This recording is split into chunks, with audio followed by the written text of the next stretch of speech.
downloading and installing na text editor da kuma browser, inda za mu yi amfani da text editor wajen rubuta code ɗinmu, sannan ita kuma browser mu yi amfani da ita wajen viewing ɗin code ɗin da muka rubuta a text editor. So yanzu kai tsaye za mu tafi mu je cikin browser mu downloading da za mu saka, za mu yi amfani da Notepad++ a cikin text editors da muke da su. So muna da Notepad++, Sublime, Atom, suna da yawa ne da Notepad text editors ɗin da muke da su. So mu za mu yi amfani da Notepad++. Okay, zan ce Notepad++.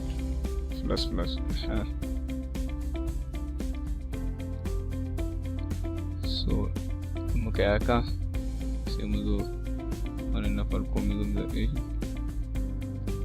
dan sai mu zo mu zaɓi version ɗin da muke so.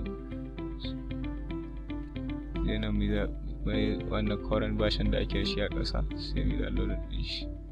So idan muka danna shi zai kawo mu, yanzu muna da 32 bit.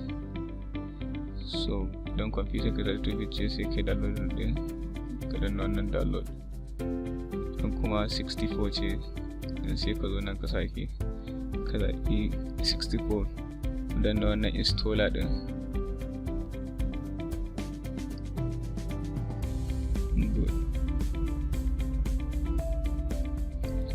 Sai kawai sai mu kilikin ta, muka kilikin haka sai mu ce yes. Okay, yes, yes, yes, then next again. So to ni already na yi install ɗinta, so kai tsaye ƙara danna next. Idan kana son zama wani shortcut akan desktop ɗinka za ka danna, dan sai ka danna install kai tsaye shikenan. Ka danna install sai install ɗin shi. Wani I think I do have, ina da shi akan computer da ba sai na sake sabon installing ba. So to yanzu mun gama da text editor, sai mu zo kan wannan, sai mu zo mu ce za mu install ɗin ta browser da za mu biyu da code da muka rubuta da ke. Saboda haka sai mu ce, sai mu duba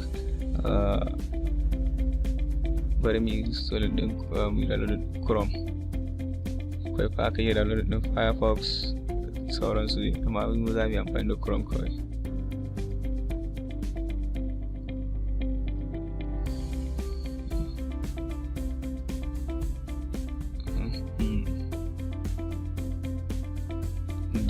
Chrome sai mai downloading, sai mu ce sama, sai mu zo kai tsaye kiliki a kanta, sai mu ce yes. So to za su sake mu sabon installing, no bad. So yanzu mun ga yadda za mu download, sannan kuma mu installing na text editor da kuma browser ɗin. So okay, so thank you for viewing.